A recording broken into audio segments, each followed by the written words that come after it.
She was cast out by her own family, treated like a burden simply because of her size, as if she didn't deserve choice, dignity, or love. Her brother Jake embodied that cruelty, mocking her worth and expecting her to break. But fate had a different plan. Where she was meant to be shamed, she found respect, purpose, and the strength to rise. Just wait until you see how this powerful story unfolds.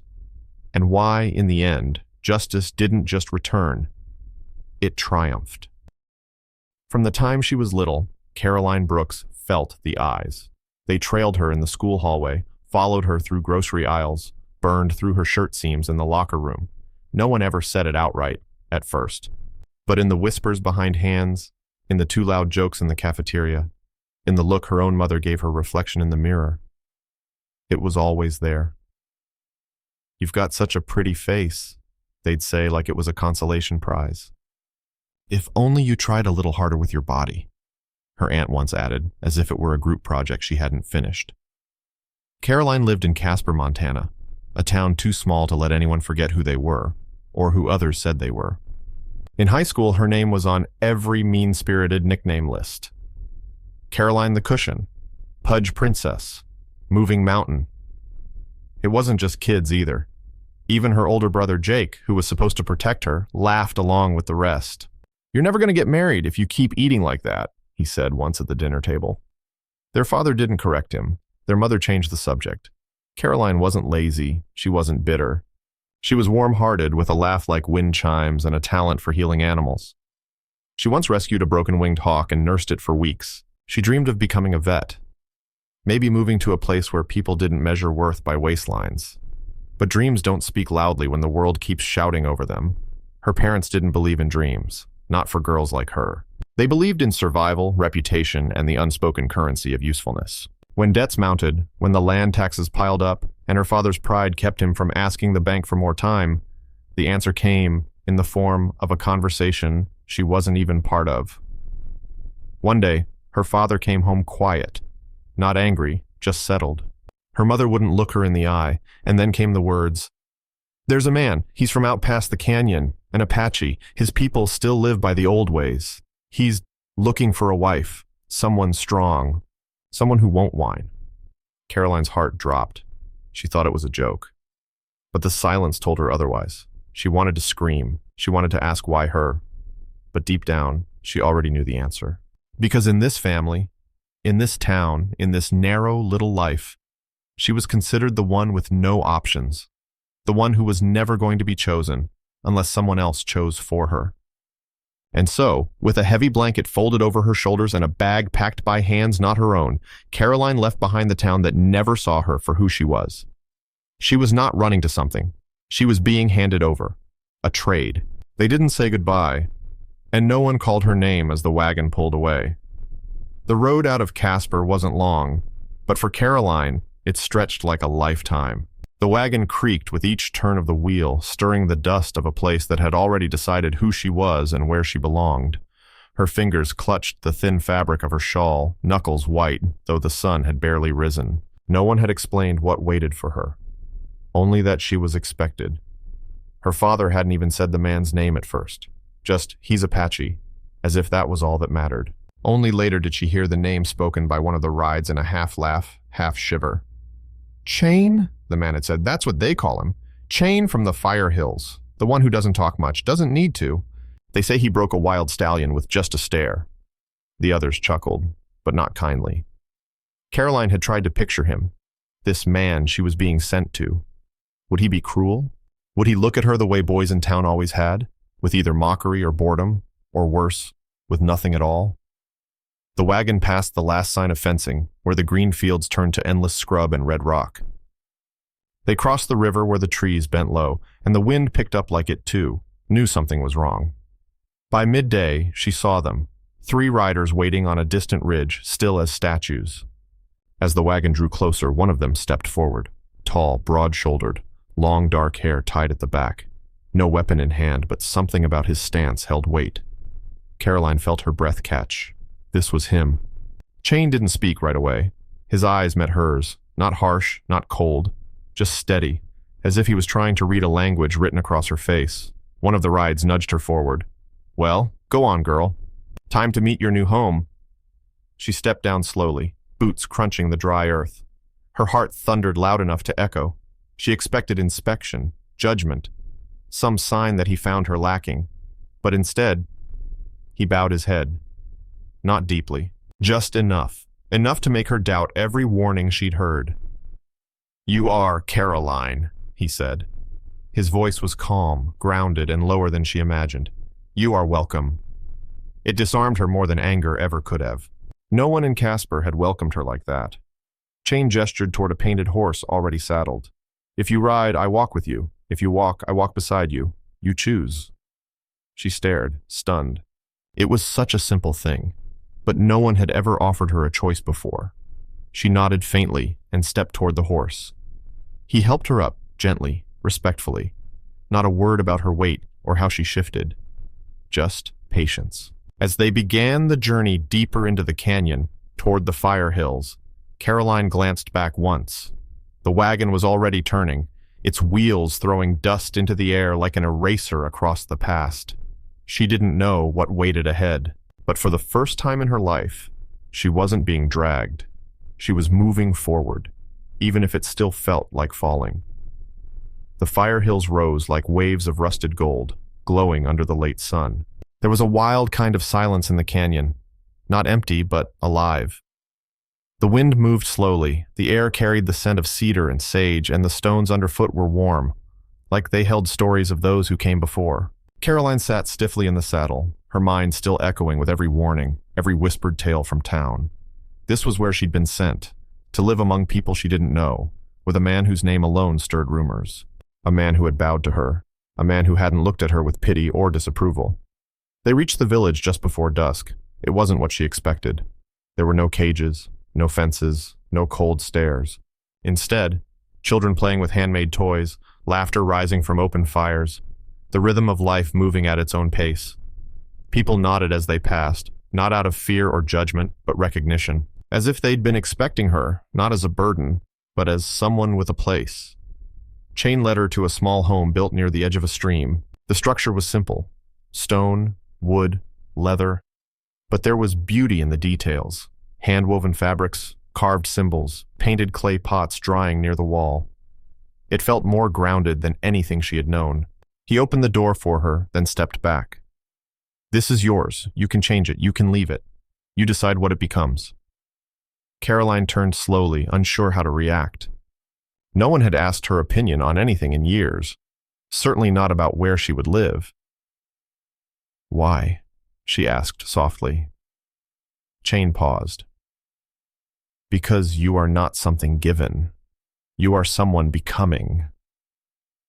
For a moment, she didn't know what to say. The days that followed unfolded like pages from a story she never thought could be hers.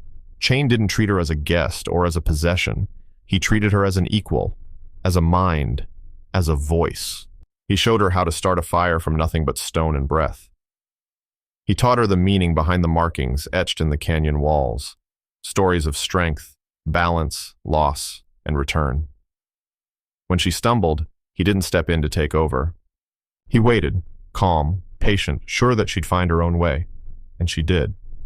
One morning, she followed him up a narrow path that opened into a vast overlook. Below them, the entire valley stretched wide and wild. She stood there, her chest rising with unfamiliar pride. Chain looked at her. "You see it now?" he asked. She nodded slowly. "I see. That the world is bigger than I thought." "Not just the world," he replied. And in that quiet, wind-brushed moment, Caroline felt something shift. The old shame, so deeply rooted it had become a part of her spine, began to loosen. The voices from her past grew softer. Not gone yet, but no longer in control. Here, in this forgotten corner of the land, she was no longer too much. She was just enough. It had been 4 months since Caroline crossed the invisible border that divided her old life from the new. 4 months since she'd looked at herself not as a burden, but as a being in motion.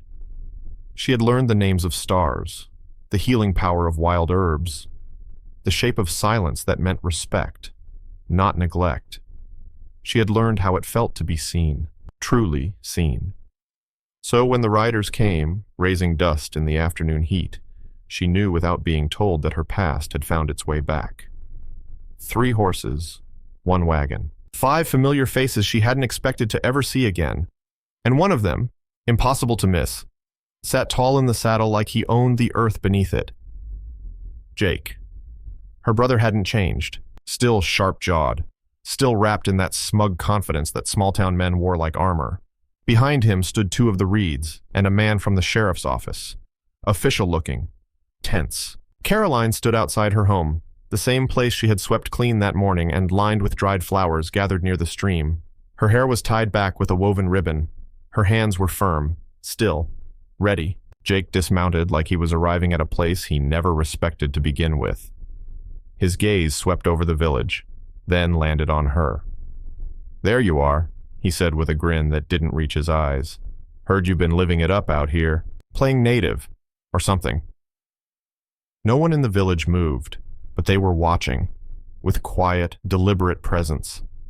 Caroline said nothing, not yet. Jake took a step forward, gesturing toward Chain, who stood near the edge of the clearing, unmoving. "You really let him have you? Out of all people? He's not even—" He didn't finish. He didn't have to. Chain didn't answer. He didn't need to. His calm, centered stillness said more than words ever could. Jake turned back to her, scoffing. "You know, Mom thought you'd come crying back, said you'd last 2 weeks, tops. But hey, I get it. You fit right in. Big girl, big land, no mirrors." And that was it. The line. The one that broke the last, thinnest thread tying her tongue in silence. Caroline stepped forward. Not rushing. Just enough. Her voice was steady, clear, not loud, but it cut through the air like flint on stone. "I didn't run because I was weak. I left because I finally saw how small your world was." Jake blinked, unsure if he'd heard her right. "You spent years making sure I believed I was worthless," she continued. "That no one would ever want me. That being me was some kind of punishment. But guess what, Jake? You were wrong, and you don't get to write my story anymore." Her words echoed across the quiet. Jake shifted, faltered, but pride wouldn't let him back down. Then Chain stepped forward. Not threatening, not looming, just present. Protective. And it was enough. Jake's hand twitched, then dropped. The sheriff muttered something under his breath. One of the Ryides looked away. No one argued. They turned, mounted, left the way they came. No shouting. No fight. Just a silent shift of power. Caroline didn't move until the dust settled, and when it did, she breathed deeper than she ever had before. The past had tried to reclaim her, but this time, she didn't flinch. She stood. Not behind anyone. Not in someone's shadow, but as herself. Unapologetic, unmoved, and free. A full year had passed since Caroline arrived in the Fire Hills, and still, every morning felt like a quiet kind of miracle. She no longer measured time in shame or silence. Her days were filled with rhythm, real grounding rhythm, tending to the goats that wandered freely beyond the ridge, gathering herbs from the river bend, teaching children the stories she once had to learn herself. The woman who had once walked through life with lowered eyes now looked outward and upward, with steadiness. She had not simply adapted to the land, she had become part of it. The small home by the stream now wore her touch, carved symbols on the walls, a painted blanket draped near the window, and rows of journals filled with sketches, words, and memories. She had even built a shelter for injured animals, where birds rested and foxes limped through the threshold without fear.